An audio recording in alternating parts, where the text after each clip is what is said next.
ಸ್ನೇಹಿತರಿಗೆ ಎಲ್ಲಿ ನೋಡಿದ್ರು ಎಲೆಕ್ಟ್ರಿಕ್ ಸ್ಟವ್ಗಳ ಅಬ್ಬರ. Electric stove online app open ಮಾಡಿದ್ರೆ ಔಟ್ ಆಫ್ ಸ್ಟಾಕ್, ಆಫ್ಲೈನ್ ಅಂಗಡಿಗೆ ಹೋಗಿ ಕೇಳಿದ್ರು ಕೂಡ ಸ್ಟಾಕ್ ಇಲ್ಲ, ನಾಳೆ ಕೊಡ್ತೀವಿ ಅನ್ನೋ ಬೋರ್ಡ್. ದೇಶಾದ್ಯಂತ ಈಗ ಇಂಡಕ್ಷನ್ ಸ್ಟವ್ಗಳಿಗೆ ಹಿಂದೆಂದೂ ಕಾಣದ ಡಿಮಾಂಡ್ ಕ್ರಿಯೇಟ್ ಆಗಿದೆ. ಹಾಗಿದ್ರೆ ಎಲೆಕ್ಟ್ರಿಕ್ ಸ್ಟವ್ಗಳು ಸೇಫಾ? ಹೇಗೆ ಕೆಲಸ ಮಾಡ್ತವೆ? ಅದರಲ್ಲಿ ಅಡುಗೆ ಮಾಡೋದಕ್ಕೂ ಗ್ಯಾಸ್ನಲ್ಲಿ ಅಡುಗೆ ಮಾಡೋದಕ್ಕೂ ಫುಡ್ ಎಲ್ಲ ಸೇಮಾ? ನೋಡಿಗ ಸಿಚುವೇಶನ್ ಬಂದ್ಬಿಟ್ಟಿದೆ ಅಲ್ವಾ. ಇರಾನ್ ಕದನದಿಂದಾಗಿ ಗ್ಯಾಸ್ ಸಿಗ್ತಿಲ್ಲ, ಬುಕ್ ಮಾಡಿದ್ರು ಕೂಡ ಟೈಮಿಗೆ ಕರೆಕ್ಟಾಗಿ ಸಿಲಿಂಡರ್ ಬರ್ತಾ ಇಲ್ಲ.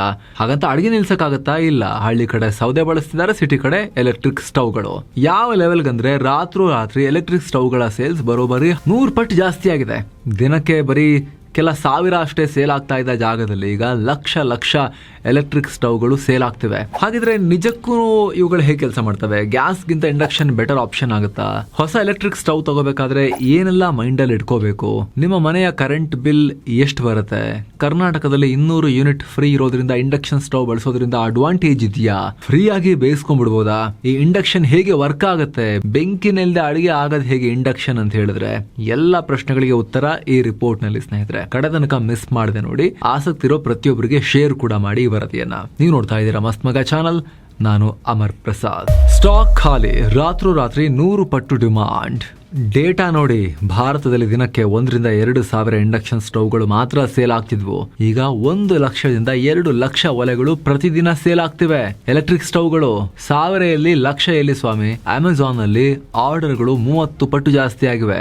ಫ್ಲಿಪ್ಕಾರ್ಟ್ ನಲ್ಲೂ ಕೇವಲ 4 ದಿನಗಳಲ್ಲಿ ಸೇಲ್ಸ್ 4 ಪಟ್ಟು ಜಂಪ್ ಆಗಿದೆ. ಬರೀ ಇ ಕಾಮರ್ಸ್ ಮಾತ್ರ ಅಲ್ಲ, ಬ್ಲಿಂಕಿಟ್, ಜೆಪ್ಟೋ, ಇನ್ಸ್ಟಾಮಾರ್ಟ್ ಇಂಥ ಕ್ವಿಕ್ ಕಾಮರ್ಸ್ ಆಪ್ಗಳಲ್ಲಿ, ಕೆಲವೇ ನಿಮಿಷಗಳ ಡೆಲಿವರಿ ಆಪ್ಗಳಲ್ಲೂ ಕೂಡ ಜನ ಮುಗಿಬಿದ್ದು ಆರ್ಡರ್ ಮಾಡ್ತಿದ್ದಾರೆ. ಪ್ರೆಸ್ಟೀಜ್, ಬಟರ್ಫ್ಲೈ, ಹ್ಯಾವೆಲ್ಸ್, ಬಜಾಜ್ ನಂತಹ ದೊಡ್ಡ ದೊಡ್ಡ ಬ್ರ್ಯಾಂಡ್ಗಳ ಗೋಡೌನ್ಗಳೇ ಖಾಲಿ ಆಗಿವೆ. ಪರಿಸ್ಥಿತಿ ಹೇಗಿದೆ ಅಂದ್ರೆ ತುರ್ತಾಗಿ ಎಲೆಕ್ಟ್ರಿಕ್ ಸ್ಟವ್ಗಳನ್ನ ವಿಮಾನದಲ್ಲಿ ಏರ್ ಲಿಫ್ಟ್ ಮಾಡಿ ತರಿಸಿಕೊಳ್ಳೋ ಲೆವೆಲ್ಗೆ ಡಿಮಾಂಡ್. ತಯಾರಕರು ಎಕ್ಸ್ಟ್ರಾ ಶಿಫ್ಟ್ ಹಾಕಿ ವರ್ಕ್ ಮಾಡ್ತಿದ್ದಾರೆ. ಬರೀ ಮನೆಗಳಿಂದಲ್ಲ, ಕಮರ್ಷಿಯಲ್ ಸೈಡ್ ನಿಂದಲೂ ಡಿಮಾಂಡ್ ಜಾಸ್ತಿ ಆಗಿದೆ. ಹೋಟೆಲ್ಗಳು, ಕ್ಲೌಡ್ ಕಿಚನ್ಗಳು, ಕೇಟರಿಂಗ್ ನವರು ಹೆವಿ ಡ್ಯೂಟಿ ಇಂಡಕ್ಷನ್ ಸಿಸ್ಟಮ್ ಗಳನ್ನ ಬಲ್ಕ್ ಆಗಿ ಖರೀದಿ ಮಾಡ್ತಿದ್ದಾರೆ. ಇದರ ಡೈರೆಕ್ಟ್ ಎಫೆಕ್ಟ್ ಕರೆಂಟ್ ಬಿಲ್ ಮೇಲೂ ಕೂಡ ಆಗ್ತಾ ಇದೆ. ಉದಾಹರಣೆಗೆ ಗುರ್ಗಾಂವ್ ಒಂದರಲ್ಲಿ ಕೇವಲ 9 ದಿನಗಳಲ್ಲಿ ಬರೋಬ್ಬರಿ 80 ಲಕ್ಷ ಯೂನಿಟ್ ಎಕ್ಸ್ಟ್ರಾ ಕರೆಂಟ್ ಖಾಲಿ ಆಗಿದೆ. ಅಂದ್ರೆ ಜನ ಯಾವ ಮಟ್ಟಿಗೆ LPG ಬಿಟ್ಟು ಎಲೆಕ್ಟ್ರಿಕ್ ಕುಕಿಂಗ್ ಕಡೆ ಶಿಫ್ಟ್ ಆಗ್ತಿದ್ದಾರೆ ಅಂತ ನೀವೇ ಯೋಚನೆ ಮಾಡಿ. ಇದೊಂಥರ ಪ್ಯಾನಿಕ್ ಬೈಯಿಂಗ್ ಇದು. ಸಪ್ಲೈ ಚೈನ್ ಕೂಡ ಈ ಲೆವೆಲ್ಗೆ ರೆಡಿ ಇರೋದಿಲ್ಲ ಇಷ್ಟೆಲ್ಲ ಡಿಮಾಂಡ್ಗೆ ಪೂರೈಕೆ ಮಾಡಕ್ಕೆ. ಬೆಂಕಿ ಇಲ್ಲದೆ ಬೇಯುತ್ತೆ ಅಡುಗೆ. ಏನಿದು ಇಂಡಕ್ಷನ್ ಮ್ಯಾಜಿಕ್? ಸ್ನೇಹಿತರೆ, ನಾರ್ಮಲ್ ಎಲೆಕ್ಟ್ರಿಕ್ ಹೀಟರ್ಗೂ ಇಂಡಕ್ಷನ್ ಸ್ಟವ್ಗೂ ಬಹಳ ವ್ಯತ್ಯಾಸ ಇದೆ. ಇಂಡಕ್ಷನ್ ಅಲ್ಲಿ ಬೆಂಕಿನೂ ಇರೋದಿಲ್ಲ, ಒಲೆಯ ಕಾಯಿಲ್ ಕೆಂಪಗೂ ಆಗಲ್ಲ. ಮತ್ತೆ ಹೆಂಗ್ ವರ್ಕ್ ಆಗುತ್ತೆ? ಈ ಸ್ಟವ್ ಎಲೆಕ್ಟ್ರೋ ಮ್ಯಾಗ್ನೆಟಿಕ್ ಇಂಡಕ್ಷನ್ ಟೆಕ್ನಾಲಜಿಯಿಂದ ಕೆಲಸ ಮಾಡುತ್ತೆ. ಸ್ನೇಹಿತರೆ, ಇಂಡಕ್ಷನ್ ಸ್ಟವ್ನ ಮೇಲ್ಗಡೆ ಗ್ಲಾಸ್ ಇರುತ್ತಲ್ವಾ, ಅದರ ಕೆಳಗಡೆ ಒಂದು ತಾಮ್ರದ ಸುರುಳಿ ಅಥವಾ ಕಾಪರ್ ಕಾಯಿಲ್ ಇರುತ್ತೆ. ನೀವು ಸ್ವಿಚ್ ಆನ್ ಮಾಡಿದ ತಕ್ಷಣ ಆ ಕಾಯಿಲ್ನಲ್ಲಿ ಕರೆಂಟ್ ಪಾಸ್ ಆಗೋಕೆ ಶುರುವಾಗುತ್ತೆ. ಫಿಸಿಕ್ಸ್, ಭೌತಶಾಸ್ತ್ರ, ಅದರ ರೂಲ್ಸ್ ಪ್ರಕಾರ ಕರೆಂಟ್ ಹರಿಯುವಾಗ ಅಲ್ಲಿ ಮ್ಯಾಗ್ನೆಟಿಕ್ ಫೀಲ್ಡ್ ಅಂದ್ರೆ ಕಾಂತೀಯ ಕ್ಷೇತ್ರ ಜನರೇಟ್ ಆಗುತ್ತೆ. ಆದರೆ ಮ್ಯಾಗ್ನೆಟಿಕ್ ಫೀಲ್ಡ್ ಒಲೆಯನ್ನ ಬಿಸಿ ಮಾಡಲ್ಲ. ಬದಲಾಗಿ ನೀವು ಅದರ ಮೇಲೆ ಕಬ್ಬಿಣ ಅಥವಾ ಸ್ಟೀಲ್ ಪಾತ್ರೆ ಇಟ್ಟಾಗ ಮಾತ್ರ ವರ್ಕ್ ಆಗೋದು. ಕಾಯಿಲ್ನಿಂದ ಬರ್ತಾ ಇರೋ ಸ್ಟ್ರಾಂಗ್ ಮ್ಯಾಗ್ನೆಟಿಕ್ ಫೀಲ್ಡ್ ನೇರವಾಗಿ ಪಾತ್ರೆಯ ತಳಕ್ಕೆ ಅಪ್ಪಳಿಸುತ್ತೆ. ಆಗ ಪಾತ್ರೆಯ ಲೋಹದ ಒಳಗಡೆ ಸಣ್ಣ ಸಣ್ಣ ವಿದ್ಯುತ್ ತರಂಗಗಳು ಅಲೆಯಲಿಯಾಗಿ ಹೇಳ್ತವೆ. ಇದನ್ನ ಸೈನ್ಸ್ನಲ್ಲಿ ಎಡಿ ಕರೆಂಟ್ಸ್ ಅಂತ ಹೇಳ್ತಾರೆ. ಸ್ಕೂಲ್ ಅಥವಾ PUC ಓದಿರೋದು ನೆನಪಿರ್ಬೋದು. ಈ ಎಡಿ ಕರೆಂಟ್ಸ್ ಪಾತ್ರೆಯ ತಳದಲ್ಲೇ ಒಂದು ಸುರುಳಿಯಂತೆ ಸುತ್ತೋಕೆ ಶುರು ಮಾಡ್ತವೆ. ಆದ್ರೆ ಪಾತ್ರೆಯ ಲೋಹ ಅಂದ್ರೆ ಆ ಕಬ್ಬಿಣ ಅಥವಾ ಸ್ಟೀಲ್ ಈ ಕರೆಂಟ್ ಹರಿಯೋದನ್ನ ತಡೆಯೋಕೆ ಟ್ರೈ ಮಾಡುತ್ತೆ. ಅಂದ್ರೆ ಪ್ರತಿರೋಧ ಒಡ್ಡುತ್ತೆ, ರೆಸಿಸ್ಟೆನ್ಸ್ ಅನ್ನ. ಈ ಘರ್ಷಣೆಯಿಂದಾಗಿ ಏನಾಗುತ್ತೆ? ಪಾತ್ರೆಯ ತಳಭಾಗ ವಿಪರೀತ ಬಿಸಿಯಾಗುತ್ತೆ. ಇದನ್ನ ಜೌಲ್ ಹೀಟಿಂಗ್ ಅಂತ ಕರೀತಾರೆ. ಒಟ್ಟಿನಲ್ಲಿ ಈ ಬಿಸಿಯಿಂದಾನೇ ನೀವು ಪಾತ್ರೆಯಲ್ಲಿಟ್ಟ ಆಹಾರ ಬೇಯುತ್ತೆ. ಇನ್ನೂ ಒಂದು ಇಂಟ್ರೆಸ್ಟಿಂಗ್ ವಿಚಾರ ಏನು ಅಂದರೆ, ಗ್ಯಾಸ್ ಸ್ಟೋವ್ ಉರಿಯುವಾಗ 55% ರಿಂದ 65% ಶಾಖ ಸುಮ್ಮನೆ ಗಾಳಿಗೆ ವೇಸ್ಟ್ ಆಗುತ್ತೆ. ಬರೀ 35% ರಿಂದ 40% ಶಾಖ ಮಾತ್ರ ಪಾತ್ರೆಗೆ ತಲುಪುತ್ತೆ. ಆದರೆ ಇಂಡಕ್ಷನ್ ಹಾಗಾಗಲ್ಲ. 85% ರಿಂದ 90% ಶಾಖ ಡೈರೆಕ್ಟಾಗಿ ಅಡುಗೆಗೆ ಯೂಸ್ ಆಗುತ್ತೆ. ವೇಸ್ಟೇಜ್ ತುಂಬ ಕಮ್ಮಿ. ಇದರಿಂದ ಗ್ಯಾಸ್ಗಿಂತ ಫಾಸ್ಟ್ ಆಗಿ ಇಂಡಕ್ಷನ್ನಲ್ಲಿ ಅಡುಗೆ ರೆಡಿ ಆಗುತ್ತೆ. ಎಲೆಕ್ಟ್ರಿಕ್ ವರ್ಸಸ್ ಇಂಡಕ್ಷನ್ ಯಾವುದು ಬೆಸ್ಟ್? ಕನ್ಫ್ಯೂಸ್ ಆಗಬೇಡಿ. ಮುಖ್ಯವಾಗಿ 3 ಟೈಪ್ಸ್ ಇವೆ ಕರೆಂಟ್ ಒಲೆಗಳಲ್ಲಿ. ಸ್ನೇಹಿತರೆ, ಮೊದಲನೇದು ಟ್ರೆಡಿಷನಲ್ ಎಲೆಕ್ಟ್ರಿಕ್ ಕಾಯಿಲ್ ಸ್ಟವ್. ಇದು ನಮ್ಮ ಹಳೆ ಕಾಲದ ಹೀಟರ್ ಥರ ಸುರುಳಿ ಫುಲ್ ಕೆಂಪಾಗಿ ಉರಿಯುತ್ತೆ. ಆಮೇಲೆ ಆ ಶಾಖ ಪಾತ್ರೆಗೆ ಬಂದು ಹೀಟ್ ಆಗುತ್ತೆ. ಇದರ ಎಫಿಷಿಯನ್ಸಿ ಬರೀ 70% ಮಾತ್ರ. ಸ್ವಿಚ್ ಆಫ್ ಮಾಡಿದ್ಮೇಲೂ ಕೂಡ ಒಲೆ ಬಹಳ ಹೊತ್ತು ಬಿಸಿಯಾಗೇ ಇರುತ್ತೆ. ಕರೆಂಟ್ ಕೂಡ ತುಂಬ ಕುಡಿಯುತ್ತೆ. ಇದನ್ನು ತಗೊಳಕ್ಕೆ ಹೋಗಬೇಡಿ, ವೇಸ್ಟ್. ಎರಡನೇದು ಇನ್ಫ್ರಾರೆಡ್ ಕುಕ್ ಟಾಪ್. ಇದು ನೋಡೋಕೆ ಸೇಮ್ ಇಂಡಕ್ಷನ್ ಥರನೇ ಇರುತ್ತೆ, ಆದರೆ ಗ್ಲಾಸ್ ಕೆಳಗಡೆ ಕೆಂಪಾಗಿ ಬೆಂಕಿ ಉರಿಯೋ ರೀತಿ ಕಾಣಿಸುತ್ತೆ. ಇದರಲ್ಲಿ ನೀವು ಯಾವ ಪಾತ್ರೆನಾದರೂ ಇಡ್ಬೋದು, ಆದರೆ ಇಲ್ಲೂ ಕೂಡ ಶಾಖ ಒಂದಷ್ಟು ಗಾಳಿಯಲ್ಲಿ ವೇಸ್ಟ್ ಆಗುತ್ತೆ. ಹಾಗೆ ಗ್ಲಾಸ್ ಮೇಲ್ಮೈ ವಿಪರೀತ ಬಿಸಿ ಆಗುತ್ತೆ, ಸುಟ್ಕೊಳ್ಳೋ ಚಾನ್ಸಸ್ ಜಾಸ್ತಿ. ಮೂರನೇದು ಇಂಡಕ್ಷನ್ ಕುಕ್ ಟಾಪ್. ಇದು ಎಲೆಕ್ಟ್ರಿಕ್ ಸ್ಟವ್ನಲ್ಲೇ ಈ ಕ್ಷಣದ ಬೆಸ್ಟ್ ಟೆಕ್ನಾಲಜಿ. ನಾವು ಆಗಲೇ ಇಂಡಕ್ಷನ್ ಸ್ಟವ್ ಹೇಗೆ ವರ್ಕ್ ಆಗುತ್ತೆ ಅಂತ ಎಕ್ಸ್ಪ್ಲೇನ್ ಮಾಡಿದ್ವಲ್ಲ, ಅದು ಇದರ ಬಗ್ಗೆನೇ. ಇದು ಪಕ್ಕಾ ಮ್ಯಾಗ್ನೆಟಿಸಮ್ ಅನ್ನು ಬಳಸುತ್ತೆ. ಇದರ ಎಫಿಷಿಯನ್ಸಿ 90% ಇರುತ್ತೆ. ಪಾತ್ರೆ ಎತ್ತಿದ ತಕ್ಷಣ ಒಲೆ ಆಟೋಮೆಟಿಕಲಿ ಆಫ್ ಆಗುತ್ತೆ. ಸೇಫ್ಟಿ ವಿಚಾರದಲ್ಲಿ ಇದು ಟಾಪ್. ಕಳಪೆ ಸ್ಟವ್ ತಗೊಂಡು ಒದ್ದಾಡಬೇಡಿ, ಮರೆಯದೆ ಈ 5 ಪಾಯಿಂಟ್ಸ್ ಚೆಕ್ ಮಾಡಿ. ಮೊದಲನೇದು ವ್ಯಾಟೇಜ್ ಅಥವಾ ಪವರ್. ನಮ್ಮ ಭಾರತೀಯ ಸ್ಟೈಲ್ ಅಡುಗೆ ಅಂದರೆ ಎಣ್ಣೆಲಿ ಕರಿಯೋದು, ಕುಕ್ಕರ್ ಕೂಗಿಸೋದು, ಕುದಿಸೋದು, ಇದಕ್ಕೆಲ್ಲ 1800 ವ್ಯಾಟೇಜಿನಿಂದ 2200 ವ್ಯಾಟ್ಸ್ ತನಕ ಕೆಪಾಸಿಟಿ ಇರೋ ಸ್ಟವ್ ಬೇಕೇ ಬೇಕು. ಆವ್ರೇಜ್ ಆಗಿ 2000 ವ್ಯಾಟ್ಸ್ ಇರೋ ಸ್ಟವ್ ತಗೊಂಡ್ರೆ ಬೆಟರ್, ಯಾಕಂದರೆ ಅಡುಗೆ ಫುಲ್ ಫಾಸ್ಟ್ ಆಗುತ್ತೆ. ಎರಡನೇದು ಪ್ರೀಸೆಟ್ ಮೆನ್ಯೂಸ್. ದಿನ ನಾವು ಮಾಡೋ ದೋಸೆ, ಚಪಾತಿ, ಗ್ರೇವಿ ಅಥವಾ ಹಾಲನ್ನು ಕಾಯಿಸೋಕೆ ಅಂತಲೇ ಸಪ್ರೇಟ್ ಬಟನ್ಸ್ ಇರೋ ಮಾಡೆಲ್ ನೋಡಿ ತಗೊಂಡ್ರೆ ಒಳ್ಳೆಯದು. ಇದರಿಂದ ನಿಮ್ಮ ಕೆಲಸ ಸಿಕ್ಕಾಪಟ್ಟೆ ಈಸಿ ಆಗುತ್ತೆ. ಪ್ರೀಸೆಟ್ಸ್ ಇರೋದ್ರಿಂದ ಯಾವ ಅಡುಗೆಗೆ ಎಷ್ಟು ಶಕ್ತಿ ಬೇಕು ಅಷ್ಟನ್ನೇ ಸ್ಟವ್ ಜನರೇಟ್ ಮಾಡಿ ಕರೆಂಟ್ ಕೂಡ ಸೇವ್ ಆಗುತ್ತೆ. ಮೂರನೇದು ತುಂಬಾ ಇಂಪಾರ್ಟೆಂಟ್, ಸೇಫ್ಟಿ ಫೀಚರ್ಸ್. ಮೇನ್ ಆಗಿ 3 ವಿಚಾರ ಮೈಂಡಲ್ಲಿ ಇಟ್ಕೋಬೇಕು. ಒಂದು, ಆಟೋ ಕಟ್ ಆಫ್. ಅಡುಗೆ ಸೀದು ಹೋದರೆ ಅಥವಾ ಓವರ್ ಹೀಟ್ ಆದರೆ ಒಲೆ ತನ್ನಷ್ಟಕ್ಕೆ ತಾನೇ ಆಫ್ ಆಗಬೇಕು. Second, PAN detection. ಒಲೆ ಮೇಲೆ ಸರಿಯಾದ ಪಾತ್ರೆ ಇಟ್ಟರೆ ಮಾತ್ರ ಸ್ಟವ್ ಆನ್ ಆಗಬೇಕು, ಇಲ್ಲಾಂದರೆ ಕೆಲಸ ಮಾಡಬಾರ್ದು. ಹಾಗೆ ಮೂರನೇದು, ವೋಲ್ಟೇಜ್ ಕಂಟ್ರೋಲ್.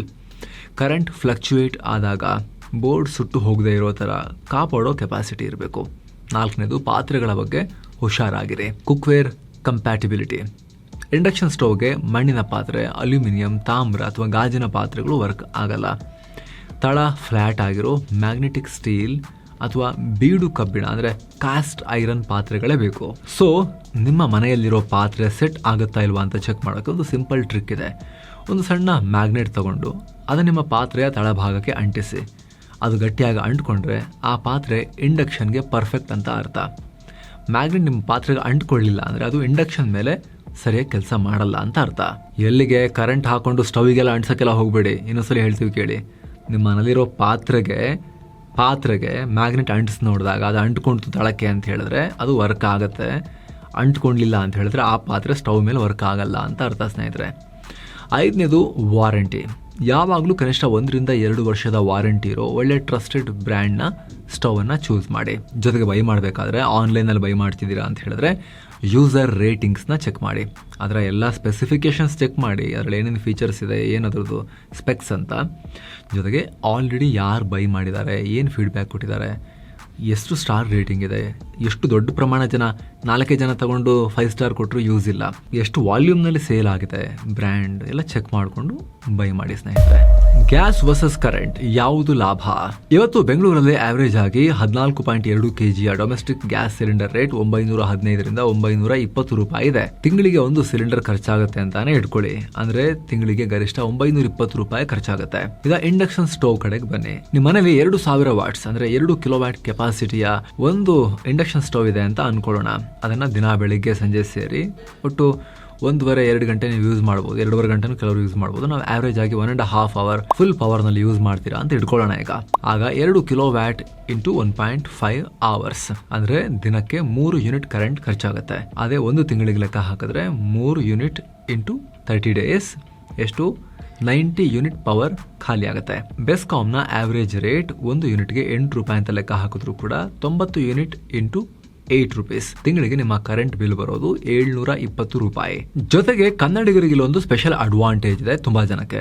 ಗೃಹ ಜ್ಯೋತಿ ಸ್ಕೀಮ್ ಅಡಿಯಲ್ಲಿ ಪ್ರತಿ ಮನೆಗೂ 200 ಯೂನಿಟ್ ವರೆಗೂ ಕರೆಂಟ್ ಫ್ರೀ ಇದೆ. ಒಂದ್ ವೇಳೆ ನಿಮ್ಮ ಮನೆಯ ಟಿವಿ, ಫ್ರಿಡ್ಜ್, ಲೈಟ್ ಎಲ್ಲದರ ಜೊತೆಗೆ ಈ ಇಂಡಕ್ಷನ್ ನ 90 ಯೂನಿಟ್ ಸೇರಿಸಿದ್ರು ಕೂಡ ಒಟ್ಟು ಬಳಕೆ 200 ಯೂನಿಟ್ ನ ಒಳಗಡೆ ನಿಮ್ದು ಇದ್ರೆ ನಿಮ್ಮ ಅಡುಗೆಯ ಖರ್ಚು ಶೂನ್ಯ, 0. ಸೊ ಸ್ನೇಹಿತರೆ, ಫೈನಲಿ ಒಳ್ಳೆ ಸ್ಟವ್ ತಗೋಬೇಕು ಅಂತ ಹೇಳಿದ್ರೆ 1,500 ರೂಪಾಯಿನಿಂದ 5,000 ರೂಪಾಯಿವರೆಗೂ ಕೂಡ ರೇಂಜ್ ಇರ್ಬೋದು. ಇವಾಗ ಸಿಕ್ಕಾಪಟ್ಟೆ ಡಿಮಾಂಡ್ ಇರೋದ್ರಿಂದ ಇವಾಗ ತಗೊಳಕ್ ಹೋದ್ರೆ ಚೂರು ರೇಟ್ ಜಾಸ್ತಿನೂ ಕೆಲವರು ಮಾಡ್ಬೋದು. ನೋಡ್ಕೊಳ್ಳಿ ಸ್ವಲ್ಪ ನೀಟಾಗಿ. ಒಂದು 3-4 ಪಾತ್ರೆಗಳ ಸೆಟ್ ಕೂಡ ಬೇಕಾಗುತ್ತೆ ಮನೇಲಿ. ಇಂಡಕ್ಷನ್ಗೆ ಕಂಪ್ಯಾಟಿಬಲ್ ಪಾತ್ರೆಗಳು ಕೂಡ ಇಲ್ಲ ಅಂತ ಹೇಳಿದ್ರೆ ಈಗ ಅದಕ್ಕೊಂದು 2-3 ಸಾವಿರ ರೂಪಾಯಿ ಖರ್ಚಾಗ್ಬೋದು. ಟೋಟಲ್ ಒಂದು 4,000-7,000 ಸಾವಿರ ರೂಪಾಯಿ ತನಕ ಬಜೆಟ್ ಬೇಕಾಗ್ಬೋದು ಫುಲ್ ಸೆಟಪ್ ಅನ್ನ ಮಾಡ್ಕೋತೀನಿ ಅಂತ ಹೇಳಿದ್ರೆ. ಆದ್ರೆ ಸ್ನೇಹಿತರೆ, ಬರೀ ಇವಾಗ ಅಂತಲ್ಲ, ಮನೇಲಿ ಒಂದು ಇಂಡಕ್ಷನ್ ಸ್ಟವ್ ಇದ್ರೆ ತುಂಬಾ ಹೆಲ್ಪ್ ಆಗುತ್ತೆ. ಕೆಲವೊಂದ್ಸಲಿ ಗ್ಯಾಸ್ ಬುಕ್ ಮಾಡಿರಲ್ಲ, ಡೆಲಿವರಿ ಲೇಟ್ ಆಗುತ್ತೆ, ಈ ತರ ಯುದ್ಧಗಳಾಗಿ ಕ್ರೈಸಿಸ್ ಆಗಿ ಡೆಲಿವರಿ ಆಗದೆ ಇರ್ಬೋದು, ನೀವೇ ಮರ್ತಿರ್ಬೋದು ಬುಕ್ ಮಾಡಕ್ಕೆ ಅರ್ಜೆಂಟ್ಗೆ, ಅಥವಾ ಗ್ಯಾಸ್ ನಲ್ಲಿ ಏನೋ ಲೀಕೇಜ್ ಇದ್ದು ರಿಪೇರಿ ಮಾಡಕ್ ಕರಿಬೇಕು, ಸದ್ಯಕ್ಕೆ ಯೂಸ್ ಮಾಡಕ್ಕಾಗಲ್ಲ, ಈ ತರದೆಲ್ಲ ಇಶ್ಯೂ ಬರ್ಬೋದು, ಸ್ಟವ್ ಏನೋ ಹಾಳಾಗ್ಬೋದು. ಅಂತ ಟೈಮ್ನಲ್ಲೆಲ್ಲ ಇಂಡಕ್ಷನ್ ಸ್ಟವ್ ಇದ್ರೆ ನಿಮಗೆ ಆ ದಿನವನ್ನ ತಳ್ಳೋಕೆ, ಗ್ಯಾಸ್ ಬರೋ ತನಕ ಮ್ಯಾನೇಜ್ ಮಾಡೋಕ್ಕೂ ಕೂಡ ಹೆಲ್ಪ್ ಆಗುತ್ತೆ. ಹಾಗಂತ ಅರ್ಜೆಂಟಿಗೆ ಮುಗಿಬಿದ್ದು ಎಲ್ಲರೂ ಇವಾಗಲೇ ಆರ್ಡರ್ ಮಾಡಿ ಅಂತ ಹೇಳ್ತಿಲ್ಲ. ಇವಾಗ ಆರ್ಡರ್ ಮಾಡಕ್ ಹೋದ್ರೆ ಅಗೇನ್ ಡಿಮಾಂಡ್ ಜಾಸ್ತಿ, ಔಟ್ ಆಫ್ ಸ್ಟಾಕ್ ಅಥವಾ ರೇಟ್ ಜಾಸ್ತಿ ಎಲ್ಲ ಇರ್ಬೋದು. ಅದರ ಯೂಸ್ ಕೇಸ್ ಏನು, ಅದರ ಟೈಪ್ಸ್ ಏನು, ಅದರ ಟೆಕ್ನಾಲಜಿ ಏನು, ಅಡ್ವಾಂಟೇಜ್ ಏನು, ಅದೆಲ್ಲವನ್ನ ಎಕ್ಸ್ಪ್ಲೇನ್ ಮಾಡೋ ಪ್ರಯತ್ನ ಅಷ್ಟೇ ನಾವು ಮಾಡಿದೀವಿ. ಹಾಗಾಗಿ ನಿಮ್ಮ ಅಗತ್ಯಕ್ಕೆ ತಕ್ಕಂತೆ ನೋಡ್ಕೊಂಡು ನೀವು ಪ್ಲಾನ್ ಮಾಡ್ಕೊಳ್ಳಿ. ಎಲ್ಲ ಒಂದೇ ಸಲ ಮುಗಿಬಿದ್ರೆ ಸುಮ್ಮನೆ ಅಲ್ಲಿ ಆಮೇಲೆ ರೇಟ್ ಜಾಸ್ತಿ ಮಾಡ್ತಾರೆ. ನೋಡ್ಕೊಳ್ಳಿ ಸ್ವಲ್ಪ. ಈ ಮಾಹಿತಿ ನಿಮಗೆ ಇಷ್ಟ ಆಗಿದ್ರೆ ದಯವಿಟ್ಟು ಸ್ನೇಹಿತರೆ ಲೈಕ್ ಮಾಡಿ, ಶೇರ್ ಮಾಡೋದನ್ನ ಯಾವುದೇ ಕಾರಣಕ್ಕೂ ಮರಿಬೇಡಿ. ಹಾಗೆ ಸ್ನೇಹಿತರೆ, ವಿಡಿಯೋ ಕೆಳಗಡೆ ಜಾಯಿನ್ ಬಟನ್ ಇದೆ, ಅಲ್ಲಿ ಕ್ಲಿಕ್ ಮಾಡೋ ಮೂಲಕ ಆಸಕ್ತ ವೀಕ್ಷಕರು ಮಸ್ಮಗ ಪ್ರೀಮಿಯಂ ಮೆಂಬರ್ಸ್ ಆಗ್ಬೋದು. ಅವಾಗ ಎಲ್ಲ ಮೆಂಬರ್ ಓನ್ಲಿ ವಿಡಿಯೋಸ್ ಅನ್ನ ನೋಡೋದು ಮಾತ್ರ ಅಲ್ಲದೆ ನೀವು ನಮ್ಮ ತಂಡಕ್ಕೆ ಕೊಡೋ ಅತಿ ದೊಡ್ಡ ಶಕ್ತಿ ಕೂಡ ಆಗುತ್ತೆ ಅದು. ಆಸಕ್ತರು ಚೆಕ್ ಮಾಡಿ ಜಾಯಿನ್ ಬಟನ್. ಮತ್ತೆ ಭೇಟಿ ಆಗ್ತಿರೋಣ ಸ್ನೇಹಿತರೆ. ನಮಸ್ತೆ.